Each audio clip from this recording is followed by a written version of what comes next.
Selamat petang pemirsa, kembali program Warta Praja. Saluran informasi pemerintahan dan pembangunan di Jawa Tengah hadir ke hadapan Anda.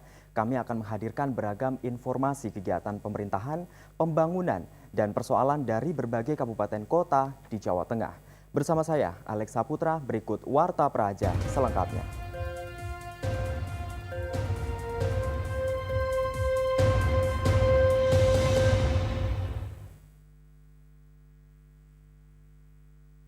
Pemirsa, pemerintah Provinsi Jawa Tengah akan mengirim memori kasasi atas sengketa hak pengelolaan lahan di Pekan Raya Promosi Pembangunan (PRPP) ke Mahkamah Agung.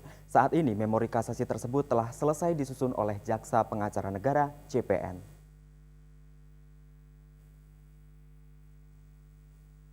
Kepala Biro Hukum Sekretariat Daerah Provinsi Jawa Tengah Indrawasih mengatakan dalam sengketa hak pengelolaan lahan di Pekan Raya Promosi Pembangunan (PRPP), saat ini Pemprov Jateng telah melayangkan memori kasasi atas sengketa hak pengelolaan lahan di Pekan Raya Promosi Pembangunan (PRPP) ke Mahkamah Agung.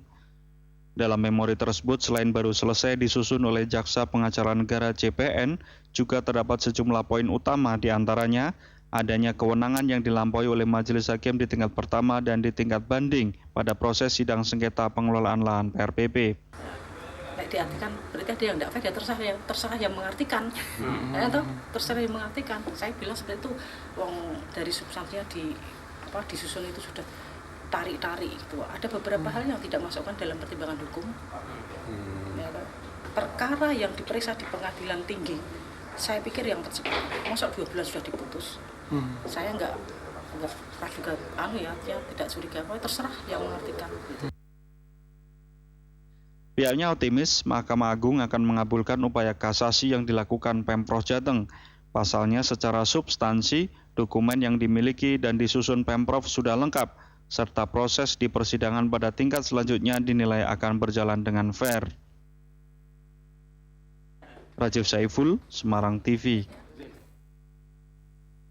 Sementara itu, guna meningkatkan kesejahteraan petugas penyapu jalan, Wali Kota Semarang menginstruksikan Kepala Dinas Kebersihan dan Pertamanan untuk mengganti rekanan yang memberi upah rendah. Pasalnya, rata-rata petugas penyapu jalan dibayar di bawah upah minimum kerja Kota Semarang. Gaji rendah dengan resiko pekerjaan tinggi masih menjadi keluhan ratusan pekerja penyapu jalan di Kota Semarang. Gaji sekitar 800.000 per bulan dinilai penyapu jalan sangat tidak memberikan kesejahteraan bagi keluarganya. Dalam upacara Senin pagi yang digelar di halaman kantor Dinas Kebersihan dan Pertamanan Kota Semarang, Wali Kota Semarang sempat menginstruksikan Kepala Dinas Kebersihan dan Pertamanan untuk mengganti rekanan yang memberikan upah rendah kepada penyapu jalan. Tadi sampaikan di Dinas Kebersihan, kalau memang masih ada para penyapu jalan yang masih pendapatannya kurang dari UMR, saya rasa ini harus segera dibetulkan. Meskipun tadi penjelasan dari teman-teman dinas bahwa ini adalah menjadi kewajiban dari rekanan, ya. Kalau gitu dibuat perjanjian, rekanan yang tidak bisa menyiapkan UMR ganti aja. Salah satu penyapu jalan mengaku dirinya yang bekerja sejak pukul 5 pagi hingga 1 siang hanya dibayar Rp800.000 per bulan. Selain itu, pembayaran yang dilakukan oleh rekanan kadang tidak dibayar sepenuhnya. Aku Siliwangi sampai Bupenuran, Tugu Muda itu. Gajinya berapa, Bu? 850. 850. Cukup nggak, Bu? Cukup nggak, Bu? Ya nggak cukup lah. Mintanya berapa, Bu? Ya UMR lah. Gimana, Bu? Dicicil. Gajinya dicicil? Berapa, Bu? Ya dikasih utangan 300, kok tanggal 13 baru bayaran. Berarti nggak sebulan? Enggak cukup, Pak. Nggak cukup, ya? Enggak cukup. Harapannya gimana, Bu? Ya minta seperti OPR gitu, Pak. Heri Riana, Semarang TV. Seleksi perangkat desa diduga curang, warga minta pelantikan dibatalkan. Informasinya usai jeda, tetaplah bersama kami.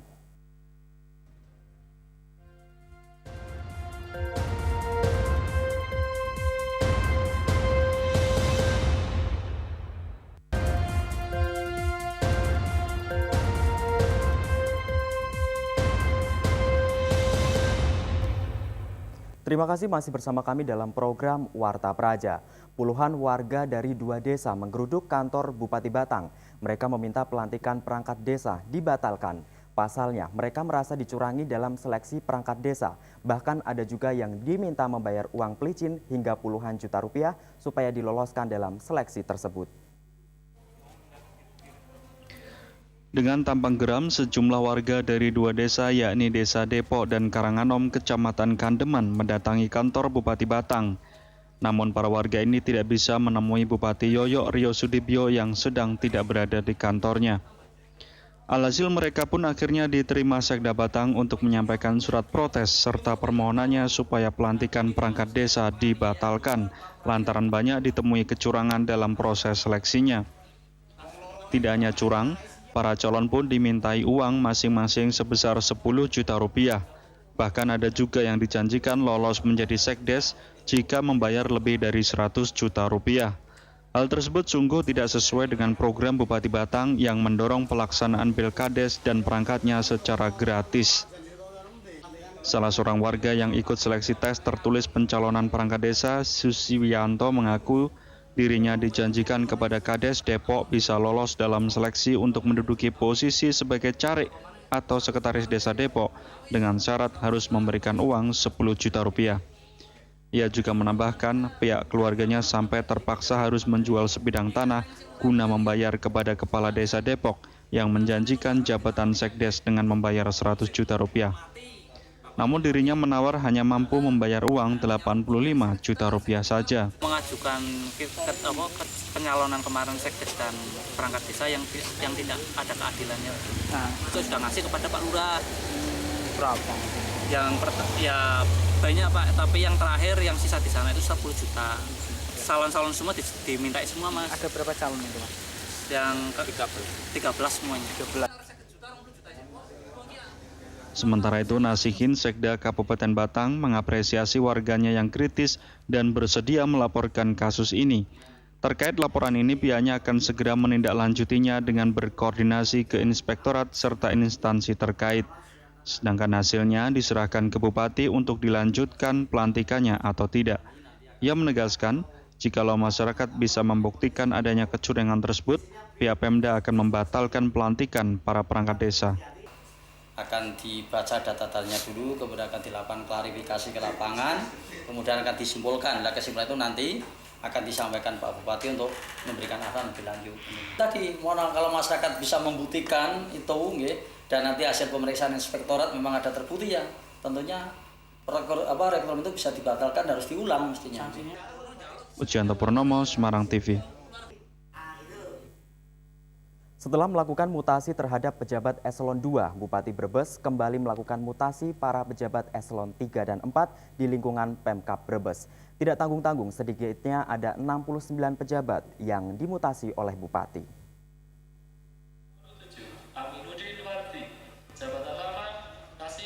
Setelah beberapa hari yang lalu, 5 pejabat di lingkungan Pemkab Brebes dimutasi. Senin siang, Bupati Brebes Itza Prianti kembali melakukan mutasi dan rotasi terhadap 69 pejabat di lingkungan Pemkab Brebes. Bupati meminta kepada para pejabat yang dilantik untuk bisa bekerja profesional dalam melayani masyarakat, serta mampu melaksanakan program pembangunan. Bupati juga berharap kepada mereka untuk bekerja sesuai tupoksi yang diemban. Bupati menegaskan tidak segan-segan memberikan sanksi tegas kepada para pejabat yang bermasalah. Bu, harapannya kepada pejabat yang baru dilantik ini apa, Bu? Ya, yang pertama mampu meningkatkan kinerja mereka, mampu melayani masyarakat dan mampu melaksanakan program yang sudah kita masukkan dalam DPA, baik untuk percepatan di dalam pelaksanaan pembangunannya maupun serapannya dan manfaatnya yang bisa segera dimanfaatkan oleh masyarakat, dinikmati oleh masyarakat. Bu. Dalam mutasi yang dilakukan, 2 diantaranya pejabat di Sekretaris KPUD Brebes, yaitu Kasubag Umum dan Kasubag Hukum. Sebelumnya, Bupati Brebes pada Jumat pekan lalu juga memutasi jabatan Sekretaris KPUD Brebes, Sisa Tritura. Berarti saat ini sudah ada 3 jabatan kosong di lingkungan Sekretaris KPUD Brebes, yang hingga saat ini belum diisi pejabat baru meski tahapan Pilkada Brebes tengah berlangsung. Agus Pramono, Semarang TV. Pemirsa, jangan beranjak dari tempat duduk Anda karena kami masih menyimpan informasi menarik lainnya. Tetaplah di Warta Praja, saluran informasi pemerintahan dan pembangunan Jawa Tengah.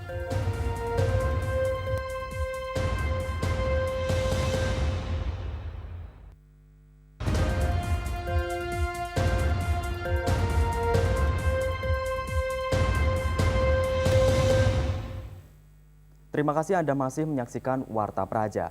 Badan Pengawas Pemilu Bawaslu Provinsi Jawa Tengah melantik 21 panitia pengawas pemilu kabupaten kota yang akan menggelar pilkada serentak tahun 2017 mendatang. Mereka nantinya akan bertanggung jawab dalam pelaksanaan pilkada serentak.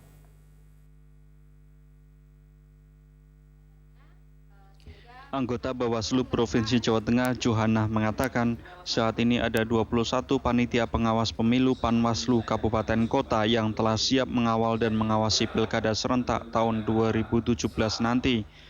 Mereka merupakan hasil dari proses seleksi dan telah melewati sejumlah tahapan.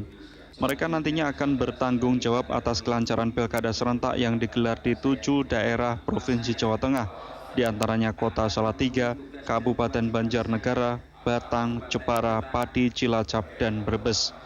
Menurut Johana, para panwas yang dilantik telah diikat dengan kode etik sebagai pengawas pemilu, sehingga mereka diharapkan dapat menjaga netralitas dan ketegasan dalam menjalankan tugas sebagai pengawas. Jadi ketika mereka sudah diambil sumpahnya, diikat oleh kode etik, bagaimana mereka melakukan fungsinya, bagaimana mereka memberikan pelayanan kepada peserta pemilu, kemudian bagaimana mereka memberikan pelayanan kepada para pemilih, itu ada ketentuan undang-undangnya dan mereka juga diikat oleh kode etik. Ditambahkannya, meski saat ini anggota Panwas telah dilantik, namun 7 daerah yang menggelar pilkada serentak, 2 daerah diantaranya masih terganjal dengan alokasi anggaran setempat, diantaranya Kota Salatiga dan Kabupaten Batang. Untuk itu diperlukan koordinasi lebih lanjut agar kinerja Panwas setempat dapat maksimal. Rajib Saiful, Semarang TV. Pemirsa, indikasi penggunaan narkotika di kalangan pejabat pemerintah Kota Semarang, Badan Narkotika Nasional Jawa Tengah Senin pagi melakukan tes urin secara mendadak. Dari 50 pejabat termasuk Wali Kota dan Wakil Wali Kota Semarang, Badan Narkotika Nasional menyatakan kesemuanya negatif menggunakan narkoba. Informasi ini sekaligus mengakhiri perjumpaan kita dalam program Warta Praja. Anda juga dapat mengirimkan kritik, saran atas pembangunan atau pelayanan birokrasi dengan menghubungi redaksi kami melalui SMS di nomor 0896 7091 1432. Warta Praja, saluran informasi pemerintahan dan pembangunan di Jawa Tengah. Warta Praja turut membangun dan menguatkan otonomi daerah. Sekian Warta Praja kali ini. Jangan lewatkan seputar Jawa Tengah malam sesaat lagi. Saya Alex Saputra serta kerabat kerja yang bertugas undur diri. Selamat malam dan sampai jumpa. Satu persatu pejabat pemerintah Kota Semarang termasuk Wali Kota Semarang Hendrar Prihadi dan Wakil Wali Kota Hefearita Gunaryanti dites urin secara mendadak oleh Badan Narkotika Nasional Senin pagi. Puluhan pejabat yang hendak mengikuti tes uji kompetensi di lantai 8 Gedung Moh Hasan ini oleh petugas dicegah dan diminta sampel urinnya guna dilihat apakah dalam waktu 5 hari ke belakang menggunakan narkoba atau tidak. Bukan saja dengan urin, petugas BNN juga mewawancarai langsung para pejabat eselon 2 dan memeriksa matanya. Menurut Kepala Bidang Pencegahan dan Pemberdayaan Masyarakat BNN Jateng, Susanto, pihaknya sengaja melakukan secara mendadak supaya mendapatkan hasil maksimal. Namun demikian, setelah dilakukan tes sebanyak 50 pejabat tersebut dinyatakan negatif mengkonsumsi narkoba. Inisiatif dari Bapak Wali Kota yang dilakukan secara mendadak yang tidak diketahui oleh seluruh unsur pejabat struktural. Jadi kita hanya berkoordinasi dengan Pak Wali dan PKD. Dari hasil yang kita dapat dari 50 orang, ke 50 orang dikatakan negatif, ya hasilnya seperti itu. Wali Kota Semarang Hendrar Prihadi menyambut positif adanya tes urin mendadak ini. Pihaknya berharap para pejabat dapat menjadi contoh tauladan masyarakat. Hari ini kawan-kawan dari BNN juga melakukan tes urin untuk melihat apakah ada indikasi pemakaian narkoba di lingkungan pejabat pemerintah Kota Semarang. Ya, kita juga ingin berharap yang namanya pejabat itu pasti diharapkan sama masyarakat untuk bisa digugu, ditiru, jadi panutan gitu ya. Ya jangan sampai teman-teman kemudian melakukan hal-hal yang bertentangan dengan hukum. Selain ke-50 pejabat tersebut, rencananya tes urin juga akan dilakukan terhadap seluruh PNS di lingkungan Pemkot Semarang secara bertahap. Heri Riana, Semarang TV.